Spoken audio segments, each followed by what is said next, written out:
Love అంటే ఏంటండి అసలు? ఇదంతా ఎందుకు కానీ మనకి?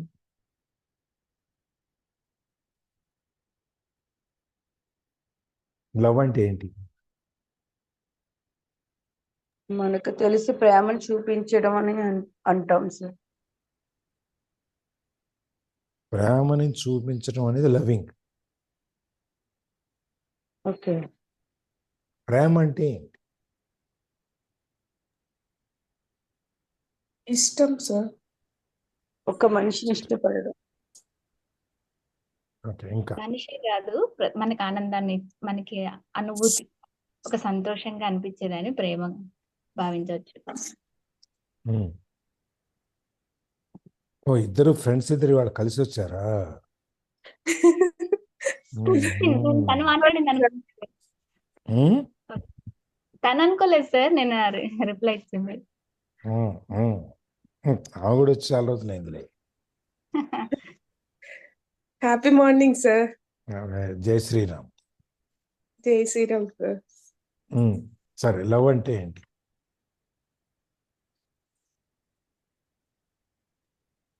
ఇంకా ఎవరన్నా? మిగిలిన ఎవరికి లవ్ అంటే తెలీదా? ఇలా ముగ్గురికేనా? అంటే దానికి వర్ణించడానికి వీలు కాని పదం కదా సార్, అది కేవలం అనుభూతి చెందగలిగేదే. ఉమ్. ఆ సాంగ్స్ అయితే వస్తాయి కదా నోటి చివర. ప్రేమ అంటే సులువు కాదురా, అది నీవు గెలవలేవురా, ప్రేమించి షరతులేమిటో, అందులో నీ మర్మమేమిటో. అది అది ఒక అది ప్రేమ అంటే పూర్తి మీనింగ్ ఏం కాదు. అది ఒక అది విధమైన ప్రేమ. అది అది విలువైంది సార్. అది ప్యూరిటీ అని నేనైతే అనుకుంటాను. పరిపూర్ణత అండ్ ప్యూరిటీ ఉన్న దగ్గర అది న్యాచురల్ గా వస్తది. ఆ, అవి రెండు లేకపోతే స్టక్ అవుతుంది అక్కడ అని ఇంకో నేను ప్రవాహం ఉంది, ఉండమ్మా. అనుకుంటాను సార్. రెండో ప్రవాహం.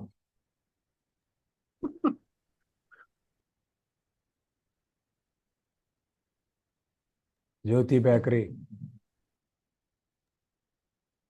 జై శ్రీమన్నారాయణ సార్. జై జై శ్రీరామ్. శ్రీమన్నారాయణ. ఇంకా రెండో ప్రవాహం ఎవరు? మీరే. ఉమ్. ఇష్టం అయిన ఒక ఫీలింగ్ సార్. మనకి ఏదైతే ఇష్టంగా మనం యాక్సెప్ట్ చేస్తామో ఆ ఫీలింగ్ నే లవ్ అంటారు.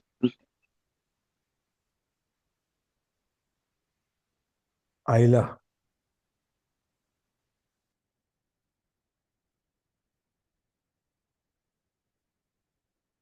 ప్రభావతి గారు.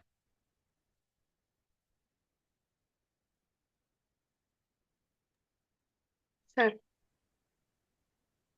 ప్రేమ అంటే ఏంటి? Expression, feeling, sacrificing, unpredictable, imagine, చెప్పలేనిది, ఒక ఫీలింగ్, భావం. Okay. Love, joy and piece.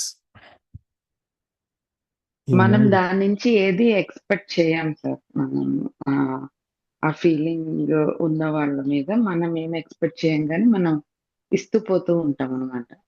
అట్లాంటి ఫీలింగ్ ని లవ్ అంటారు. ఓకే. మనకు మనమే ఫీల్ అవ్వగలిగేది.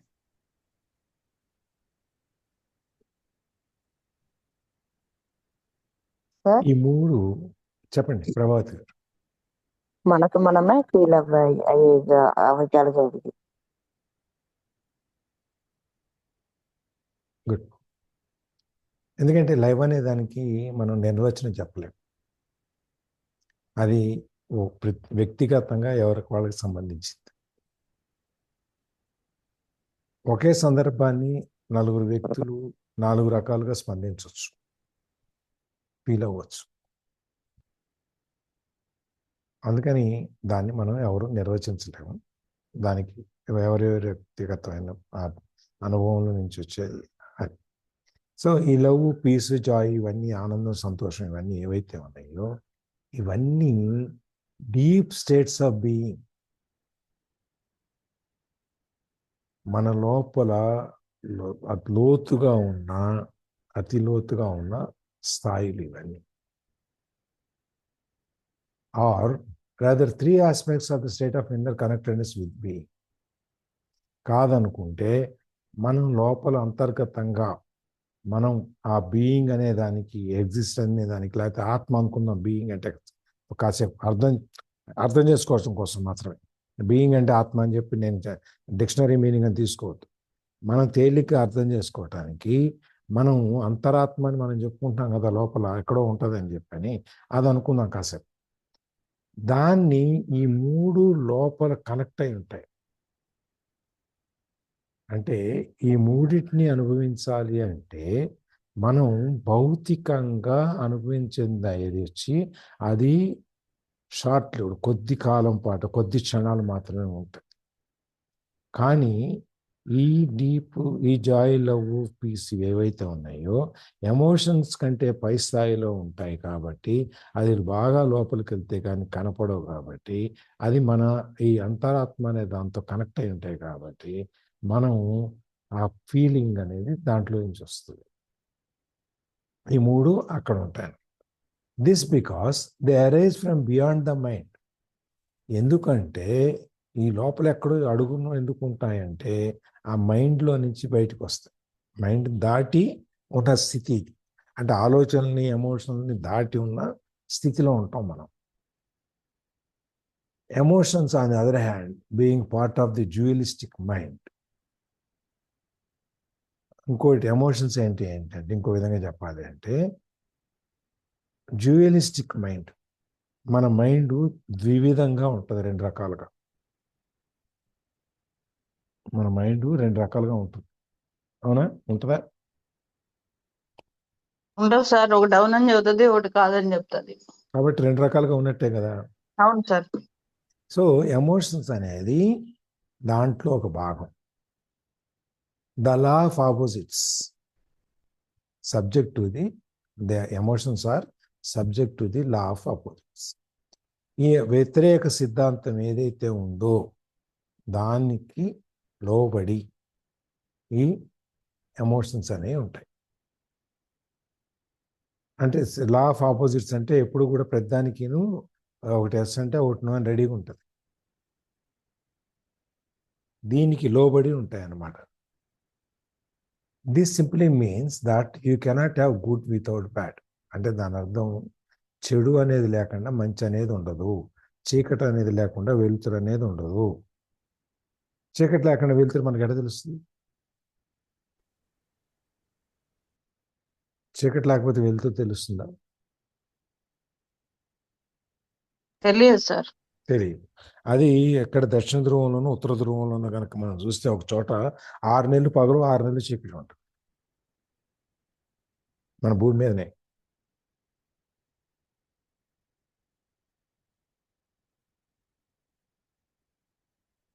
ఆరు నెలలు పగలు 6 నెలలు చీకటి రాత్రి. మనకేమో సగం అది సగం ఇది ఉంటుంది. అంటే సమ్మర్లో అయితేనేమో డే టైం ఎక్కువ ఉంటుంది, నైట్ టైం తక్కువ ఉంటుంది. వింటర్లో అయితేనేమో డే టైం తక్కువ ఉంటుంది, నైట్ టైం ఎక్కువ ఉంటుంది. మొత్తం 24 గంటల్లోనే 13, 11 లేదా 12, 12 లేదా 10, 14 ఏదో విధంగా ఉంటుంది.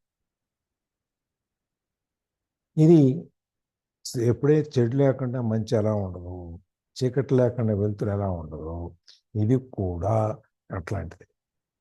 So in the unenlightened mind identified condition, in unenlightened అంటే జ్ఞానోదయము కాకముందు, అంటే మన ముడి పదార్థంగా మనం ఉన్నప్పుడు, మన పాలిష్ చేయకుండా మనం ముడి పదార్థంగా ఉన్నప్పుడు, అట్లాగే మైండ్ ఐడెంటిఫైడ్ కండిషన్,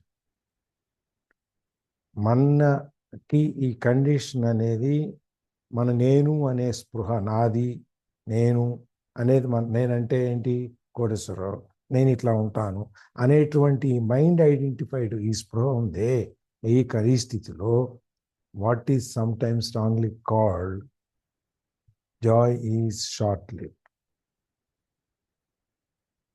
ఎప్పుడప్పుడు మనం ఇట్లాంటి సందర్భంలో మనం చాలాసార్లు నేను చాలా ఆనందంగా ఉన్నాను అని చెప్పుకుంటాను చూసారా, అది యాక్చువల్గా ఏంటంటే షార్ట్ లివ్డ్ ప్లెజర్ సైడ్. నేను చాలా ఆనందంగా ఉన్నాను, వాళ్ళు నిన్ను చూసారు నాకు ఎంత సంతోషంగా ఉందో అని చెప్తాను చూసారా, దాన్ని మనం ఈ జాయ్ అనేది యాక్చువల్గా ఆ మానసికంగా వచ్చేది కాదు. ఆ ప్లెజర్ ఏదైతే ఉందో, అంటే ప్లెజర్ అనేది కూడా ఇవన్నీ పర్యాయ పదాలు. ఈ ప్లెజర్ అనేది అయితే ఉందో, మనం చాలా ప్లెజర్, ఇవాళ చాలా ప్లెజెంట్గా ఉంది, చాలా బాగుంది బయట, ఇట్లా అనుకుంటాం కదా. ఆ ప్లెజర్ అనేది షార్ట్ లివ్ ప్లెజర్ సైడ్, అతి తక్కువ కాలం ఉండేటువంటి ఆ సంతోష సమయం మనం అనుకునేది అదే ఆనందం అనుకుంటున్నాం. అది ఈ pleasure side of the continuously alternating pain and pleasure side. ఈ బాధ సంతోషం ఈ మధ్యలో ఎప్పుడు ఆల్టర్నేటివ్గా ఈ పెండ్యులం కొట్టుకుంటూ, మనం గోడ గడియారంలో ముళ్ళు కొట్టుకుంటుంది, అటు ఇటు ఇటు అటు, ఈ ఇటు అటు అటు ఇటు కొట్టుకునేది, ఆ దాంట్లో నుంచి వచ్చేటువంటిది అది అతి కొద్ది క్షణాల పాటు బతికుండేటువంటి సంతోషం. సరే, మీరు ఇప్పుడు ప్లెజర్ అనేది కొత్త పదం పట్టుకొచ్చారుగా మళ్ళీ. ఇందాకేమో లవ్, జాయ్, పీస్ అన్నారు. అది మీ ఎమోషన్స్ కంటే దూరంగా ఉంటుంది, దాని తర్వాత ఉంటుంది అన్నారు, బాగా. ఇప్పుడు మళ్ళీ ప్లెజర్ అనేది కూడా వచ్చారు. ఈ ప్లెజర్ అంటే ఏంటి అంటే is always derived from something out side you. ఈ ప్లెజర్ అనేది మనకి బయట నుంచి తీసుకుంటాం, మనసులో నుంచో ఆత్మలో నుంచో ఆలోచనల నుంచో రాదు, ఇది బయట నుంచి వస్తుంది. అంటే మన కారు బాగుందని కొంచెం కూర్చున్నాక, కారులో కొత్త కారులో ఏదైనా కూర్చుంటప్పుడు వచ్చే ప్లెజర్, సంతోషం ఏదైతే ఉందో అది కారులో కూర్చున్నందువల్ల వచ్చింది. ఇందాక మనం చెప్పుకున్నట్టు అమ్మగారిని చూడగానే, అమ్మని చూడగానే వచ్చే సంతోషం చూడటం వల్ల బయట నుంచి వచ్చింది. అమ్మని చూడకపోతే ఆ సంతోషం వచ్చేది కాదు కదా. ఇటువంటివన్నీ బాహ్యంగా వచ్చేటువంటి ఆనందాలు, సంతోషాలు ఏదైతే ఉన్నాయో వాటిని మనం ప్లెజర్ అంటాం. వేరాస్ జాయ్ అనేది లోపల నుంచి వస్తుంది. ఈ సంతోషం అనేది, ఆ సంతోషం ప్లెజర్ అనేది బయట నుంచి వస్తే, ఈ జాయ్ అనేది లోపల నుంచి వస్తుంది. ఇది మన ఆత్మ ఫీలింగ్, మన లోపల ఉన్న ఫీలింగ్. అది ప్లెజర్ అనేది బయట నుంచి వచ్చేటువంటి అనుభూతి. So the very thing that gives you pleasure today will give you pain tomorrow. ఇవాళ నీకు సంతోషాన్ని ఇస్తుంది అనుకున్నది రేపు నీకు బాధను కూడా కలిగించవచ్చు, అలాగే వదిలేసి వెళ్ళిపోవచ్చు. లేదు అది లేకపోవటం, దాన్ని పోగొట్టుకోవటం వలన వచ్చే బాధ అయినా బాధ అవ్వచ్చు. సో ఆప్షన్స్, అది లేకపోవటం, మనతో లేకపోవటం వల్ల మనకు బాధ కూడా ఉండొచ్చు. ఏది ఈ బయట నుంచి వచ్చి ఇది చిన్నది, అంటే భగవద్గీత దాంట్లో చెప్పాలి అంటే సంతోషం అండ్ ఆనందం, ఆత్మానందం. సంతోషానికి ముందర వెనకాల కష్టం ఉంటుంది, అది పోతే కష్టం అనిపిస్తుంది అన్నమాట. కానీ ఆనందానికి కంటిన్యూగా ఒకేలాగా ఉంటది ఆత్మానందం, అది మారుతుంది. సో అట్లా డిరైవ్ చేయొచ్చు ఏమో నాకు తెలుసు. సో రెండిటికి అది డిఫరెన్స్ అన్నమాట. అండ్ మీరు చెప్పారు కదా లవ్, పీస్ అండ్ జాయ్, ఈ మూడు వచ్చి ఆత్మ యొక్క స్థితి అన్నమాట, మన సహజ నేచర్. సో దాంట్లో ఉండమని చెప్పి ఆయన చెప్తా ఉన్నారేమో, అంతేనా సార్? అక్కడే కనెక్ట్ అవుతుంది అని అనిపిస్తుంది. సో ఇవాళ మనకి సంతోషాన్ని కలిగించేది రేపు బాధను కలిగించవచ్చు. ఇప్పుడు మనం కారు గురించి అనుకున్నాం, ఇవాళ కొత్త కారు వచ్చింది, ఇంటి ముందు చాలా సంతోషం, కూర్చున్నాము, తిరిగి వచ్చాము, బ్రహ్మాండంగా ఫీల్ అయిపోయి సంతోషం. అది కొంత సమయమే, తర్వాత రేపు తర్వాత ఒక 4 రోజుల తర్వాత 2 సార్లు ట్యాంక్ ఫుల్ చేస్తే పెట్రోల్ బాధ వస్తుంది దాంట్లో. అవును. అవును. ప్రతిసారి 5,000 5,000 కొట్టించేసి మొదట్లో సంతోషానికి ముందర వెనకాల కష్టం ఉంటది అంతే. అది కొన్నదాకనేమో డబ్బులు పోగు చేసే బాధ, కొన్నాకనేమో పెట్రోల్ కొట్టించే బాధ. అప్పుడు వచ్చిన కొత్తలో కారు వేసుకుని టక్క 4 ఊళ్ళు తిరిగి అందరికి చూపించి వచ్చేస్తాం మా కారు అని. దాని తర్వాత కారు తీయాలంటే ముందు పర్స్ ఎత్తుక్కోవాలి, తర్వాత బ్యాంక్ బ్యాలెన్స్ ఎత్తుక్కోవాలి, ఇవన్నీ ఎత్తుకొని ఇవాళ వద్దులే రేపు చూద్దాంలే, ఇవాళ స్కూటర్ మీద వెళ్ళొద్దాంలే అనేది దాంట్లోకి వెళ్ళిపోతుంది. సో అందుకని ఇవాళ మనకు సంతోషం కలిగించింది రేపు బాధను కలిగించవచ్చు, లేకపోతే అది మనం వదిలేసి వెళ్ళిపోవచ్చు, లేకపోతే దాన్ని వదిలేయటం వల్ల బాధ రావచ్చు, ఏదైనా జరగవచ్చు. And what is often referred to as love may be pleasurable and exciting for a while. అట్లాగే ఈ లవ్ అనేది మనం అంటున్నామే, ఇప్పుడు మనం ఇందాక లవ్ అనేది చాలాసార్లు అనుకున్నాం కదా, ఇప్పుడు చాలాసేపు ఆ లవ్ అనేది ఏంటంటే ప్లెజరబుల్, మనకు బయట నుంచి వచ్చే సంతోషం కావచ్చు, ఆ కొద్దిసేపు ఎక్సైటింగ్గా ఉండవచ్చు. మనం వాళ్ళతో మాట్లాడుతున్నాం అనుకోండి, సడన్గా వచ్చి ఫోన్లో పరిచయం, లేకపోతే మనకి ఫేస్బుక్లు సోషల్ మీడియాలో పరిచయం, వాళ్ళు అమ్మాయి అబ్బాయి పరిచయం అయింది, సరే కలుద్దాం అనుకుంటాడు, పలానా చోటు టైము ఫిక్స్ చేసుకుంటాడు. ఈ అబ్బాయికి ఎక్సైట్మెంట్ తొందరగా ఎప్పుడు చూడాలా అంటే, అందుకని వీడు ముందు చేరిపోతాడు అక్కడ. ఇంకా రాదే, ఎప్పుడు వస్తుంది, ఎలా ఉంటుంది, ఎలా మాట్లాడుతుంది, ఎట్లా మాట్లాడాలి, ఏమని మాట్లాడాలి, మనం ఎలా స్టార్ట్ చేయాలి, మనం ఇలా పెట్టుకోవాలా, లేకపోతే ఇలా పెట్టుకోవాలా, లేకపోతే ఇలా అనాలా, లేకపోతే కృష్ణ గారి లాగా ఇలా అనాలా, ఈ రకరకాలైనటువంటి ఆలోచనలు ఎక్సైట్ అయిపోతుంటాం. అంతకీ ఆ మనిషి రాగానే ఏం మాట్లాడాలో అర్థం కాని పరిస్థితి ఉండిపోతుంది. అది ఆ మనిషి కనపడ్డాక ఒక 2 నిమిషాలు, ఒక అర నిమిషము ఆ ఎక్సైట్మెంట్ ఉంటుంది.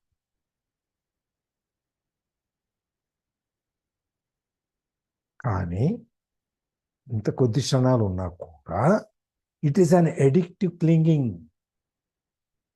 దానికే వేలాడబడుతుంది. ఇవాళ అయిపోయిందా, అమ్మయ్య రేపు మళ్ళీ ఎప్పుడు కలుద్దాం,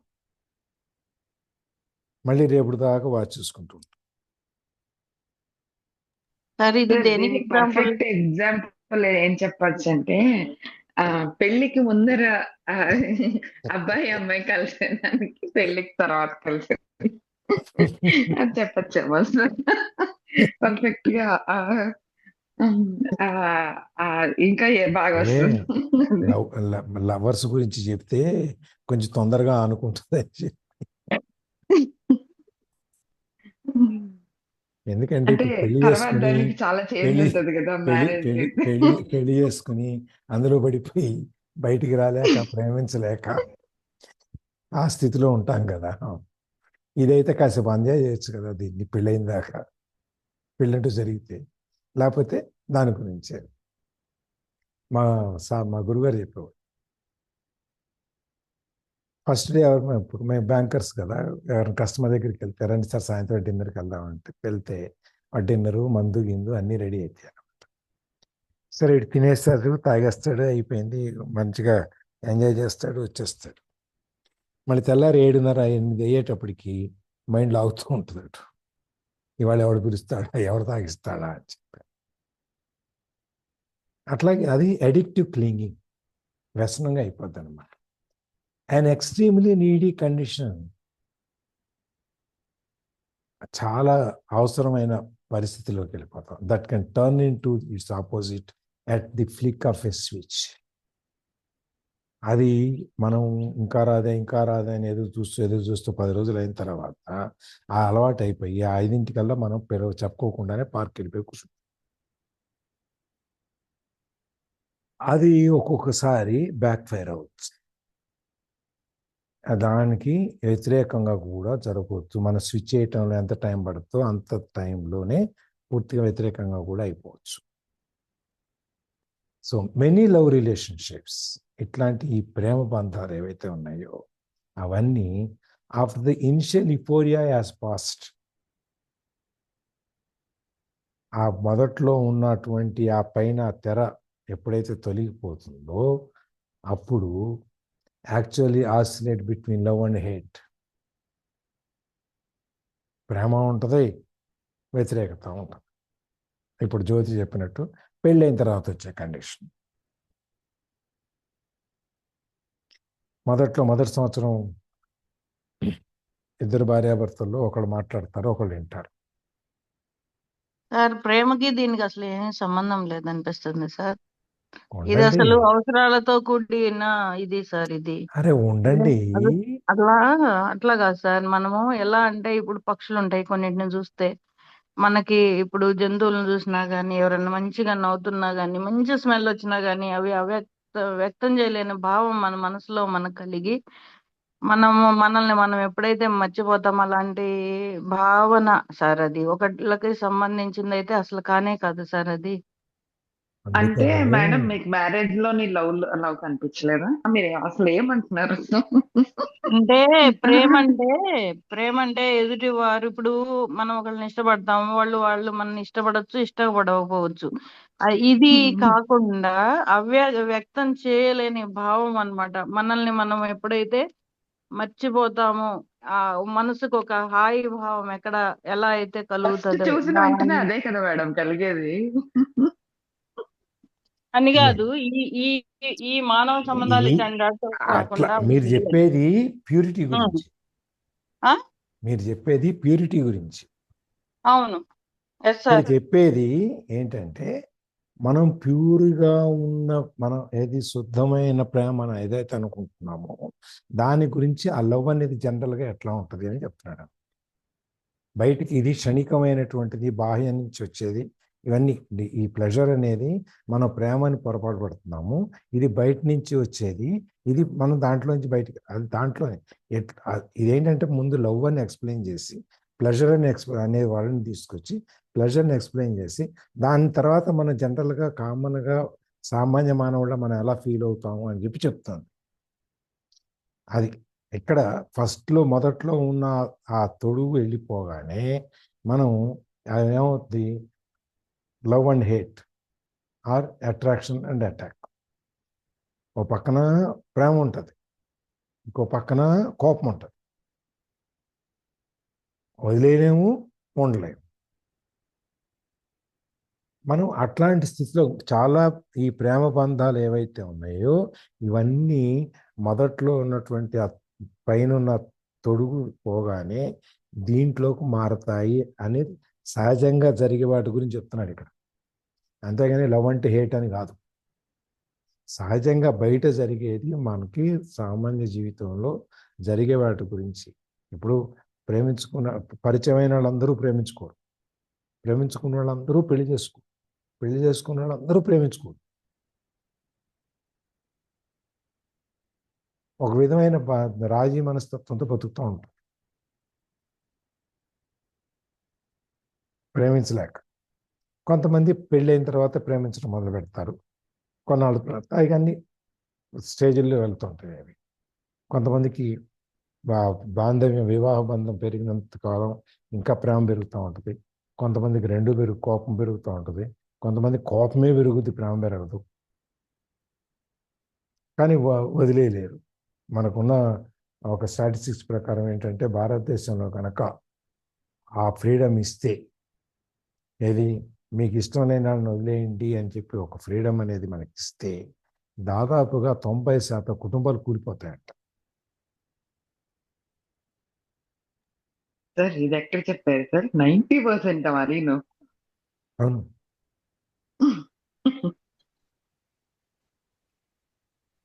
స్టాటిస్టిక్స్ నేను చెప్పేది నాది కాదు. ఇప్పుడు కొన్ని ర్యాండమ్ తీసుకుంటారు కదా, అక్కడ 10 మందిని, అక్కడ 4 అడుగుతారు కదా.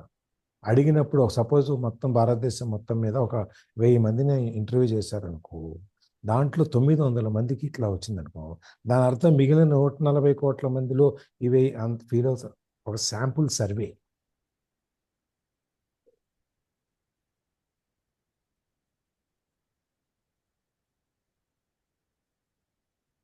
అది ఉంది కదా, ఇందాక కృష్ణవేణి చెప్పినట్టు పాడు జీవితము అని పాడుకుంటాం.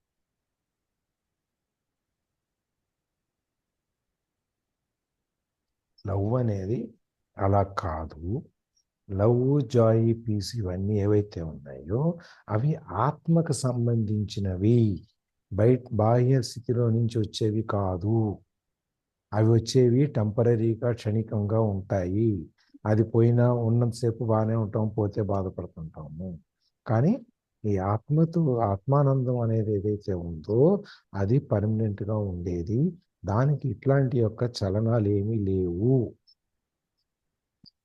అని చెప్తున్నాడు.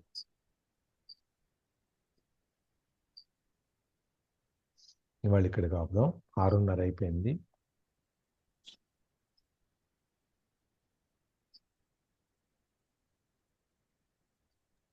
మనకి 2వ అధ్యాయంలో ఆత్మ యొక్క స్థితి గురించి చెప్పారు సార్ ఇంతవరకు. అవును. అంతే. అంటే మన ఆత్మ ఎప్పుడు ఆత్మలో ఉండండి అని చెప్తా ఉంటారు కదా. సో ఆత్మ యొక్క స్థితిని గురించి మనకి ఎక్స్ప్లెయిన్ చేశారు. అండ్ ప్రతి సంతోషానికి అండ్ ఆనందానికి డిఫరెన్స్ చెప్తున్నారు అన్నమాట. సంతోషానికి మొదట అండ్ చివర కష్టం ఉంటది, మధ్యలో సంతోషం ఉంటుంది. అదే ఆనందానికి నిత్యంగా ఉంటది అనమాట. అది ఎప్పుడు కూడా కంటిన్యూగా ఉంటది అనమాట. సో అదే ఆత్మానందం. ఆ స్థితికి ఎలా చేరాలి అనేది గురించి నెక్స్ట్ లోపల ఇంకా చెప్పబోతున్నాను. ఆత్మతో కూడిన ఆనందం, సంతోషం ఏవైతే ఉన్నాయో అవి పర్మనెంట్, అదే శాశ్వతం. ద్వంద్వాలు కూడా వదిలేయమని చెప్పారు అన్ని అక్కడ. నువ్వు, నేను, మీరు, మేము అనే లేవు. ఇష్టం, అయిష్టం, కోపం, శాంతం ఇవన్నీ ఏం లేవు. ఒకటే స్థితి.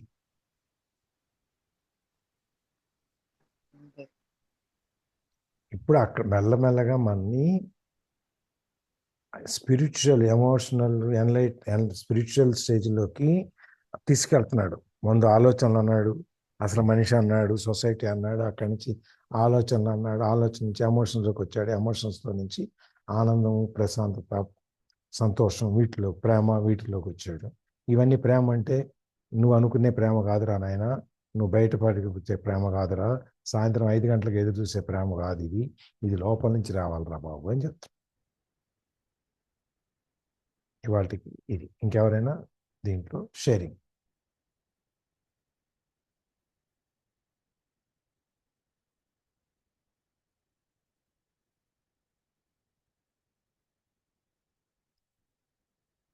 ఇంకెవరైనా షేరింగ్?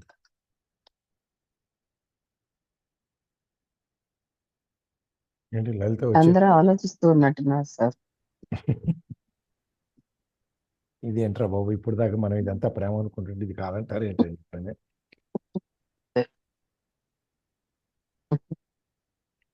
ప్రేమలో కోపాలు, తాపాలు ఉండవు. ఈ ప్రేమలో అది నిత్య నూతనంగా ఉంటుంది. మనకి ఎంత ప్రేమించినా మన కుటుంబాన్ని, మన వ్యక్తుల్ని అప్పుడప్పుడు మధ్యలో కోపతాపాలు వస్తుంటాయి. 2 రోజులు మాట్లాడు, ఒక్కోసారి ఎక్కువైతే 4 రోజులు, వారం రోజులు కూడా మాట్లాడు. లేకపోతే ప్లేట్ మీద, డైనింగ్ టేబుల్ మీద ప్లేట్ ధన అని మోగుతుంటాం.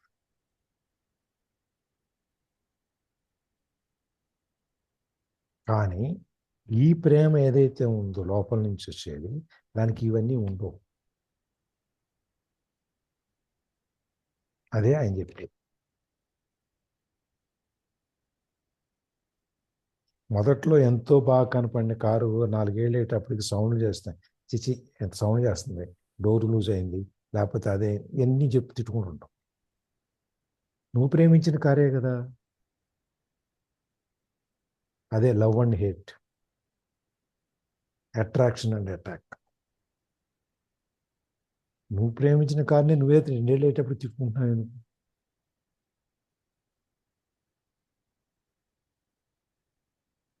నిన్నంత ఆకర్షించింది, వాళ్ళు నువ్వు ఎందుకు అంత అటాక్ అవ్వాలి దాని మీద?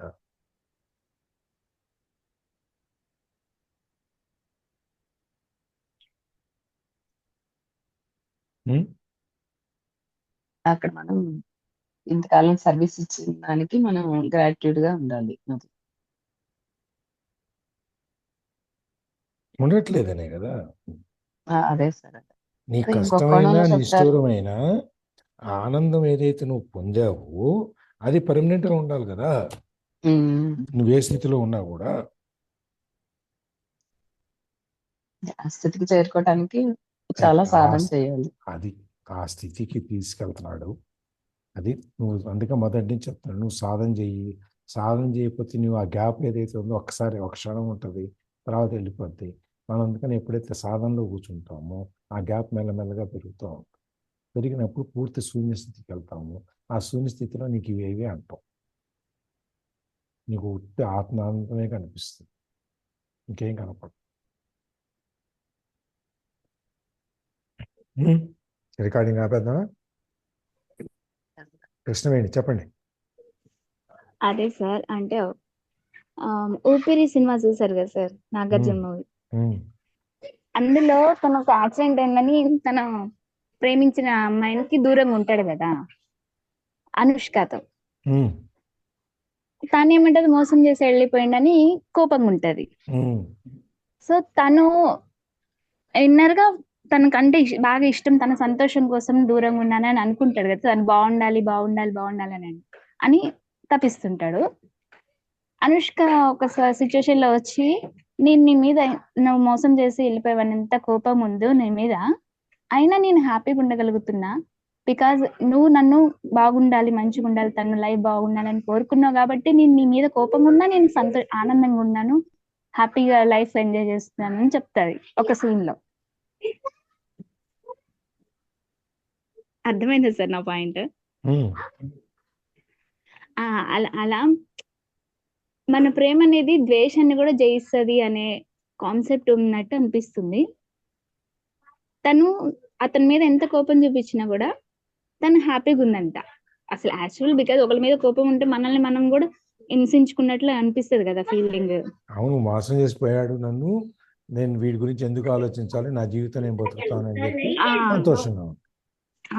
మనం అట్లా ప్రెజర్ ఫీల్ అవుతాం. విషయం తెలిసిన తర్వాత, ఓ ఇందుకోసం నన్ను వదిలేసి వెళ్ళిపోయాడు, ఎంత మంచివాడు అని చెప్పి ఇంకొంచెం తెలిసిన తర్వాత గౌరవంగా ఉంటది, కానీ తను అలా సఫర్ అవ్వకుండా తన ఆనందకైతే ఉన్నాను, తను హ్యాపీగా ఉంటుండే. తన విషయంకి వచ్చేసరికి బాధ కోపంలో నుంచి వచ్చింది. సారీ సార్, డిస్టర్బెన్స్ ఉంది. అది కోపంలో నుంచి వచ్చింది. అది సౌమ్య మేడం ఏం చెప్తారా? No sir. లక్ష్మీ తేజ గారు?